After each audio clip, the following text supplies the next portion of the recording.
Hello everyone and welcome to my channel. এখন আমি পদাতিক সৃজিত মুখার্জির পরিচালনায় এই সিনেমাটা নিয়ে কথা বলবো। এই সিনেমায় মুখ্য চরিত্রে যারা যারা অভিনয় করেছেন, চঞ্চল চৌধুরী, মনামি ঘোষ, কোরাক সামন্ত, জিতু কামাল সহ আরও অনেকে এখানে অভিনয় করেছেন।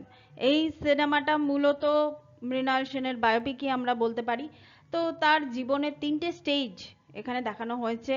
প্রথম স্টেজ মানে একদম ইনিশিয়াল স্টেজে যিনি অভিনয় করেছেন কোরাক সামন্ত, তাকেও আমার বেশ ভালো লেগেছে এবং চঞ্চল চৌধুরীকে তো ভালো লেগেইছে। এবং যেভাবে ইন্ট্রোডাকশন হয়েছে এই দুজন মানুষের, মানে কোরাক সামন্ত এবং চঞ্চল চৌধুরীর, মানে সৃজিত মুখার্জি যে স্টাইলে এটা উনি করতে চাইছেন সেটা কিন্তু আমার বেশ ভালো লেগেছে। এছাড়া বাবা ছেলে মানে মৃণাল সেন এবং তার ছেলের সঙ্গে বাবা ছেলের মধ্যে যে কেমিস্ট্রি সেটা ভালো লেগেছে। মানে মৃণাল সেন এবং তার স্ত্রী মধ্যে মানে একদম ইনিশিয়াল স্টেজ থেকে শুরু করে, একদম শুরুর থেকে শুরু করে, একদম তাদের বিয়ের প্রপোজাল দেওয়ার থেকে শুরু করে, মানে বিয়ে, তারপর তাদের স্ট্রাগল, যে যে যে জায়গাগুলো এখানে দেখানো হয়েছে এগুলো কিন্তু ভালোভাবে এস্টাবলিশ করা হয়েছে। আমার সবচেয়ে ভালো লেগেছে যে ঋত্বিক ঘটকের চরিত্রটার, এখানে চরিত্রটার নামটা চেঞ্জ করে দেওয়া হয়েছে। ঋত্বিক ঘটকের চরিত্রটা মানে ঋত্বিক ঘটকের যখন মৃত্যু হচ্ছে তখন বাংলার দুই বিশাল ব্যক্তিত্ব মানে মৃণাল সেন এবং সত্যজিৎ রায় মানে তার মৃতদেহের সামনে তারা দাঁড়িয়ে আছেন। এই দৃশ্যটা ভালো লাগে এবং সবচেয়ে আইকনিক দৃশ্য হচ্ছে সত্যজিৎ রায় এবং মৃণাল সেনের দুজনের মধ্যে যে সমালোচনা, এই যে মানে যেটাকে আমরা বলি যে মানে কনস্ট্রাকটিভ যেসব আলোচনা, মানে সত্যজিৎ রায় হয়তো মৃণাল সেনের বেশিরভাগ সিনেমাকেই হয়তো তার কাছে হয়তো মনোপুত হয়নি, কিন্তু তাতেও মৃণাল সেন তার কাছে যেতেন যে কার সঙ্গে ঝগড়া করব, কার সঙ্গে সিনেমা নিয়ে আলোচনা করব সেটা জানার জন্য। এবং শেষের দিকে তিনি যখন সত্যজিৎ রায়কে মানে জিজ্ঞাসা করেছিলেন যে আপনার একা লাগে না, এবং সত্যজিৎ রায়ও স্বীকার করেছিলেন যে হ্যাঁ তার একা লাগে, তার মানে এটা একদম ধ্রুব সত্যি কথা। যত তুমি ওপরে উঠবে, যত তোমার মধ্যে গুড, বেটার, বেস্ট, তারপর গ্রেট, গ্রেটেস্ট, এই জায়গাগুলো যত তুমি মানে ধাপে ধাপে যত তুমি উঠবে, তুমি স্বার্থপর হবে এবং তুমি সেগুলোর মানে মানে সেই জিনিসগুলো অ্যাচিভ করতে করতে তুমি একাকিত্বেও তুমি ভুগবে, যেটা সত্যজিৎ রায়কেও সেই একাকিত্ব কিন্তু ছাড়েনি। মানে তিনিও মানে একাকিত্ব ভোগ করেছেন। এবং সত্যজিৎ রায়ের মৃত্যুর দৃশ্যটা কিন্তু আমার খুবই ভালো লেগেছে। সেখানে মৃণাল সেনের যে রিয়াকশনটা, মানে চঞ্চল চৌধুরীর যে রিয়াকশনটা, সেই রিয়াকশনগুলো কিন্তু সৃজিত মুখার্জি কিন্তু ভালোভাবে আমাদের সামনে কিন্তু তুলে ধরেছেন।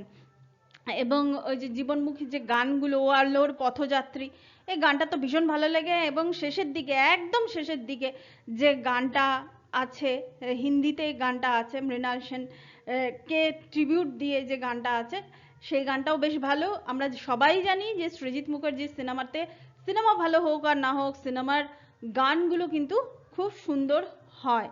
এবং এই সিনেমাটা আজকে কিন্তু স্ট্যান্ডিং অ্যাভেশন পেয়েছে আমাদের এখান থেকে।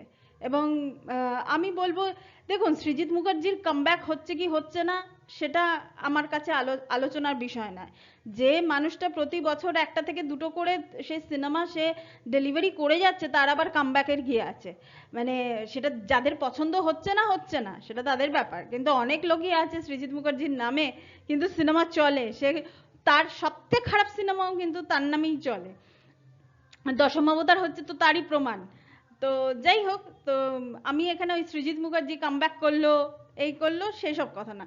সিনেমাটাকে তিনি যত্ন করে বানিয়েছেন, ভালো ভালো দৃশ্যগুলোকে তিনি ক্যাপচার করেছেন যেটা দর্শকের মন ছুঁয়ে যাবে, এই জিনিসগুলো ভালো লেগেছে। আরও একটা জিনিস যেটা এই সিনেমা থেকে শেখার, এটা আমি সৃজিত মুখার্জি বা অন্য কারোর কথা, চঞ্চল চৌধুরী বা কোরাক সামন্ত বা মনামি ঘোষ, তারা কেমন অভিনয় করেছেন সেটা নিয়ে আমি কিছু বলছি না।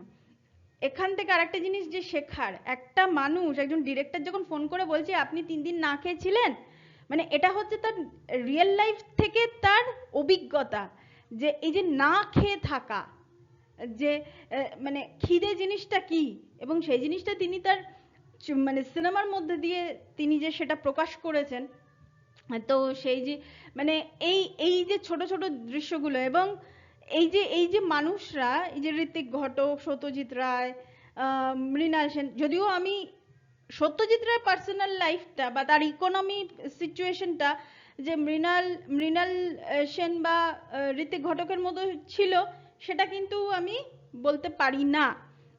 তো সেই হিসাবে মানে সত্যজিৎ রায়ের বোধহয় ওই দিক দিয়ে হয়তো একটু আলাদা ছিলেন, কিন্তু স্ট্রাগল কিন্তু সবাইকেই করতে হয়েছে। সত্যজিৎ রায়ের এখানে একটা সিন দেখাচ্ছে, তিনি অসুস্থ হয়ে পড়েছেন, মানে যে চরিত্রটা জিতু কামাল করেছে, জিতু কামালের মানে এখানে কিন্তু মেকআপ বা অভিনয় কিন্তু ভালো, কিন্তু হ্যাঁ ডাবিং এ একটু সমস্যা হয়েছে বই কি, কিছু কিছু মানে গলা ইনকর্পোরেট করা হয়েছে সত্যজিৎ রায়ের গলাটাকে এআই এর মাধ্যমে, এটা শুরুতে কিন্তু শুনতে ভালো লাগছিল না।